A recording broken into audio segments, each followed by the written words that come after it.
తిరుపతిని కేవలం 2 ఏళ్లలోనే ఇంతలా మార్పు చేశాం. గతంలో ఏ పాలకులు చేయని విధంగా నగర ప్రజల కోసం అభివృద్ధి పనులు జరిగాయని, రానున్న ఎన్నికల్లో తనకు అండగా నిలబడి ఆశీర్వదించాలని వైఎస్ఆర్సీపీ తిరుపతి ఎమ్మెల్యే అభ్యర్థి భూమన అభినయ్ రెడ్డి కోరారు.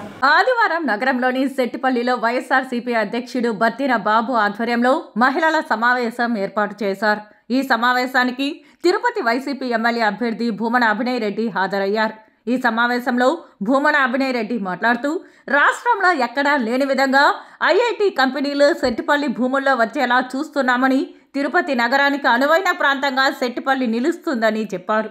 ఇప్పటికే మెట్రో నగరాలతో పోటీ పడేలా 20 మాస్టర్ ప్లాన్ రోడ్లు, 8 ఫ్రీ లెఫ్టులు, 7 స్లిప్ త్రో రోడ్లు, ఇంటర్నెట్ సీసీ రోడ్లు నిర్మించి ప్రజలకు అందుబాటులోకి తెచ్చామన్నారు. మరో 14 మాస్టర్ ప్లాన్ రోడ్లు కూడా నిర్మించి నగరాన్ని అభివృద్ధి పదంలో నడిపిస్తానన్నారు. తిరుపతిని పారిశుద్ధ్య విషయంలో దేశంలోనే అగ్రస్థానంలో ఉంచాలన్నదే తన లక్ష్యమని, తిరుమల స్థాయిలో పరిశుభ్రంగా ఉంచేలా ప్రణాళికలు రూపొందించామని అన్నారు. యువత ఉన్నత విద్య చదివి ఉద్యోగాల కోసం బయట రాష్ట్రాలకు వలస వెళ్లకుండా సెట్టిపల్లి ప్రాంతానికి ఐటీ ఇండస్ట్రీలు తీసుకురావడానికి ప్రణాళికలు రూపొందిస్తున్నామని, ఇందులో భాగంగా పలు మిడ్ సైజ్ ఐటీ కంపెనీలతో ఇప్పటికే చర్చలు జరిపామన్నారు. అంతేకాకుండా తిరుపతిని నేరరహిత నగరంగా మార్చడానికి ఆధునిక పరిజ్ఞానంతో ఐఓటీ, ఏఐ టెక్నాలజీని ఉపయోగించి 4000 సీసీ కెమెరాలతో పటిష్టమైన భద్రత కోసం ఏర్పాటు చేస్తామని తెలిపారు. ముఖ్యమంత్రి వైఎస్ జగన్మోహన్ రెడ్డి మహిళా సాధికారత లక్ష్యంగా అనేక సంక్షేమ పథకాలు అందించారని చెప్పారు. రాబోయే ఎన్నికల్లో తనను ఆశీర్వదించి మరో 5 ఏళ్లు అందరికీ సేవ చేసే భాగ్యం కల్పించాలని కోరారు. సెట్టిపల్లి మహిళలకు సచివాలయం పైన మహిళా భవనాన్ని ఏర్పాటు చేస్తామని హామీ ఇచ్చారు. అధికారంలో కూర్చున్న సంవత్సరంలో కార్పొరేషన్లో ఉన్న భూముల సమస్యలను పరిష్కరించే దిశగా ముందుకు వెళ్తామని అన్నారు.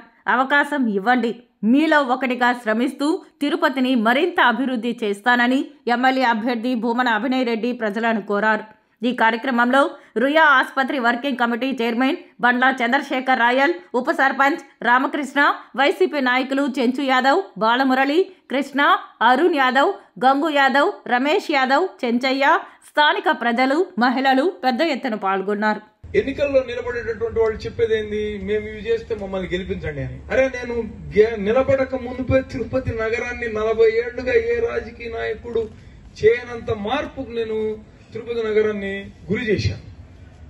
డబుల్ డక్కర్ బస్సులు వచ్చినాయి, పాత కోనేరులు పునర్నిర్మాణం అవడం జరిగింది.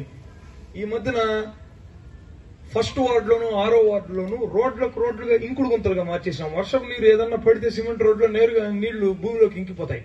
ఇప్పుడు బెంగళూరు నగరంలో నీటి ఎద్దడి ఏ రకంగా ఉందో మీకు తెలుసు. తిరుపతికి ఆ పరిస్థితి రాకూడదని 8 నెలల కిందట నేను రాష్ట్రంలోనే మొదటిసారి ఐఐటి టెక్నాలజీని వాడినటువంటి ఏకైక నగరపాలక సంస్థ తిరుపతి.